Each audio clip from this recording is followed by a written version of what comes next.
تاریخ میں کچھ واقعات ایسے ہوتے ہیں جو وقت کے ساتھ پرانے نہیں ہوتے بلکہ ان کی چمک اور بڑھ جاتی ہے۔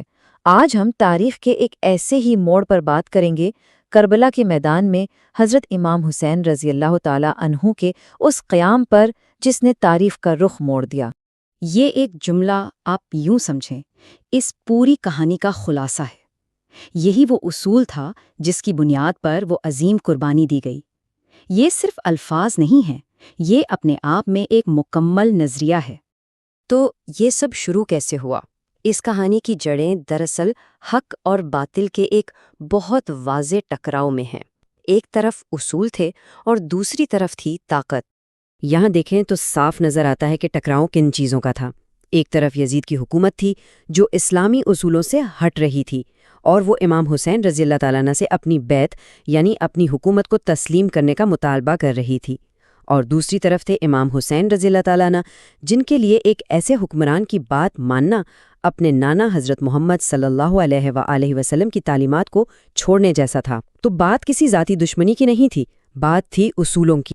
تو جب اصول پر کوئی سمجھوتا نہیں ہوا تو پھر ایک سفر شروع ہوا، ایک ایسا سفر جس کی منزل میدان کربلا میں لکھی جا چکی تھی۔ یہ سفر کوئی اچانک نہیں تھا، ہر قدم کے پیچھے ایک وجہ تھی۔ مدینہ سے نکلنا بیعت سے انکار کا ایک کھلا اعلان تھا، پھر مکہ میں رک کر آپ نے اپنا مقصد لوگوں کے سامنے رکھا، اور جب کوفہ کے لوگوں نے ہزاروں خط لکھ کر بلایا تو آپ ان کی رہنمائی کے لیے نکل پڑے۔ لیکن راستے میں ہی کربلا کے مقام پر ایک بڑے لشکر نے آپ کا راستہ روک لیا۔ تو اب کہانی کا مرکز بنتی ہے کربلا کی تپتی ہوئی زمین۔ یہاں ایک ایسا محاصرہ شروع ہوتا ہے جو تاریخ کے سب سے دردناک واقعات میں سے ایک بننے والا تھا۔ سوچیں ذرا، امام حسین کے ساتھ کون تھا؟ ان کے گھر والے اور کچھ گنتی کے جانثار، کل ملا کر کوئی 72 لوگ، جن میں بچے، خواتین اور بزرگ بھی شامل تھے۔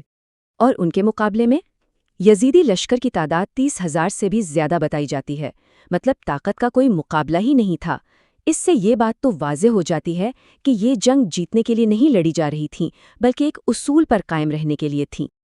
اور حالات کو مزید سخت بنانے کے لیے سب سے بڑا ظلم یہ ہوا کہ امام حسین رضی اللہ تعالیٰ عنہ کے خیموں پر پانی بند کر دیا گیا۔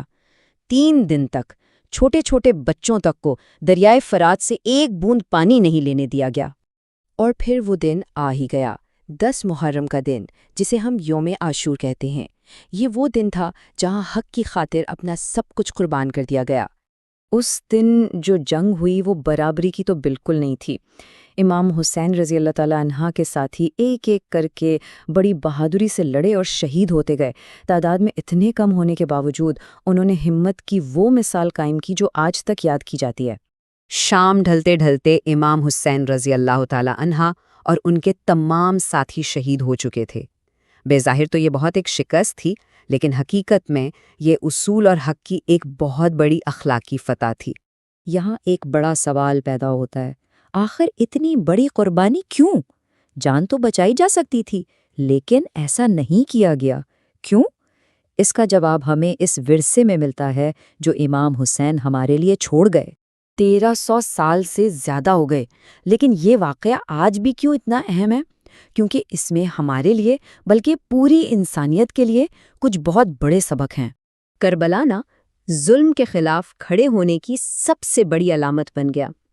اس واقعے نے یہ سکھایا کہ جسمانی موت کسی نظریے کو مار نہیں سکتی، بلکہ اسے ہمیشہ کے لیے زندہ کر دیتی ہے۔